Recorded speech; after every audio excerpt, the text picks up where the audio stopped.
آج ان تمام MLAs کو, چاہے وہ حزب اقتدار کے ہیں, حزب اختلاف کے ہیں, اپنا وہ وعدہ یاد دلائیں گے جو انہوں نے الیکشن کمپینز کے دوران, الیکشن میٹنگز کے دوران اور الیکشن منشور کے دوران کیا ہے. اور خاص کر ہم وزیر اعلیٰ صاحب سے آج پوچھنا چاہتے ہیں اس پروٹیسٹ کے ذریعے سے کہ اگر اس نے آن دی فلور آف ہاؤس 2 کمیٹیاں ایک ہی دن میں ایک ہی اسمبلی میں, ایک ہی ایوان میں بنائی, ایک کمیٹی یہاں کے عارضی ملازم کے لیے بنائی, وہ عارضی ملازم جو در کی ٹھوکریں کھا رہا ہے, جو قسم پرسی کی حالت میں زندگی بسر کر رہا ہے, جو چیخ پکار کر رہا ہے, جس کو کوئی سن نہیں رہا ہے, اس کے لیے ایک کمیٹی بنائی کہ اس کی ریگولرائزیشن کا روڈ میپ تیار کیا جائے. اس کو 6 مہینے کا ٹائم دے دیا گیا ہے, لیکن 6 مہینے کے بجائے 8 مہینے گزر گئے, ابھی اس کمیٹی کا کوئی نام نشان نہیں ہے, نہ رپورٹ پیش کی گئی ہے, نہ ہمیں بلایا گیا ہے, نہ ہمیں ہمارے جو خرچات ہیں ان کو دور کیا گیا ہے. اور دوسری کمیٹی وہ بنائی گئی ہے جو یہاں کے MLAs کے لیے, جو یہاں کے فارمر منسٹرز کے لیے, ان کے پینشن کے لیے اور تنخواہ میں ہائیک کے لیے. آج افسوس کے ساتھ کہنا پڑتا ہے, یہ المیہ ہے اس قوم کے لیے. ہم نے ان حکمران کو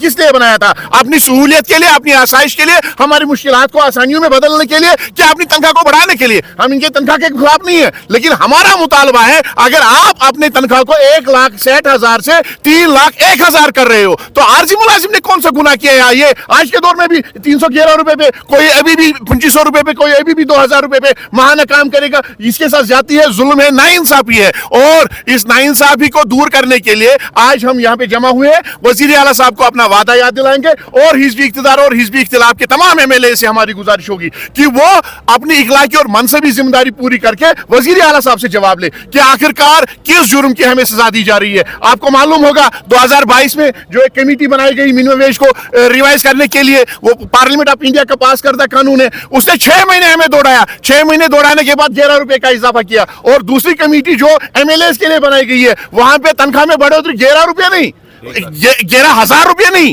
وہاں پہ 1,41,000 روپے کا اضافہ ہے, اور باقی مراد بھی ہے. لیکن یہ لگ رہا ہے یہ جو سرکار بنی ہے یہ اپنے لیے بنی ہے. یہاں کے عوام اور یہاں کی عارضی ملازمین جنہوں نے ان کو ووٹ دے کر اندر عزت احترام کے ساتھ بھیجا ہے ایوان میں, ان کے لیے نہیں بنی ہے. ہماری گزارش ہوگی آنریبل چیف منسٹر صاحب سے, وہ کمیٹی کا رپورٹ پیش کر کے, اور عارضی ملازمین کا جو معاملہ ہے, مطالبہ ہے, 61,000 خاندانوں کا معاملہ ہے جس کے لیے آج 4.5 لاکھ ملازم یک زبان ہو کر امپلائی جوائنٹ ایکشن کمیٹی کے بینر تلے یہاں پہ جمع ہوئے ہیں, اس کا جواب دے دے اور یہ معاملہ ہمیشہ کے حل کرنے کے لیے اقدامات اٹھائے. اسمبلی کے باہر چیف منسٹر صاحب کو اپنا وعدہ یاد دلانے کے لیے جو انہوں نے ڈیلی ویجرز کے حوالے سے کیا تھا on the floor of house March 2025 میں, اور جو کمیٹی بنی تھی اس کو 6 ماہ کا وقت دیا گیا تھا, آج 8 ماہ ہو گئے. اور اس کے ساتھ ساتھ جو منیمم ویجز ایکٹ, جو ریوائزڈ منیمم ویجز ایکٹ ہے, اس کو لاگو کرنے کے لیے ہم ان کے پاس آج جائیں گے, پرامن طریقے سے, پیسفل طریقے سے ان کو اپنا وعدہ یاد دلائیں گے. اور اگر انہوں نے پھر سے ٹال مٹول کی پالیسی اختیار کی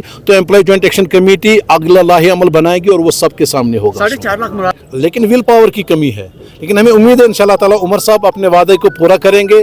وہ ایک ذی عزت شہری کے ساتھ ساتھ آنریبل CM ہے, مجھے نہیں لگتا کہ ان کو اپنا وعدہ یاد نہیں ہوگا, لیکن ہم ان کو پیسفل طریقے سے یاد دلائیں گے کہ جناب آپ نے اسی فلور میں آپ نے وعدہ کیا تھا کہ 6 مہینے کے بعد میں ان کو خوشخبری سناؤں گا. ہمیں پوری امید ہے کہ عمر صاحب اپنے وعدے کو پورا کریں گے. اس پر جمہوری طریقے ہیں اپنی آواز پہنچانے کے لیے, اس کے لیے ہم اسٹریٹجی بنائیں گے. امپلائی جوائنٹ ایکشن کمیٹی پھر سے سر جوڑ کے بیٹھے گی اور دیکھے گی کہ آئندہ حکمت عملی کیا اپنانی ہے تاکہ یہ معاملہ جو ہے وہ حل ہو سکے.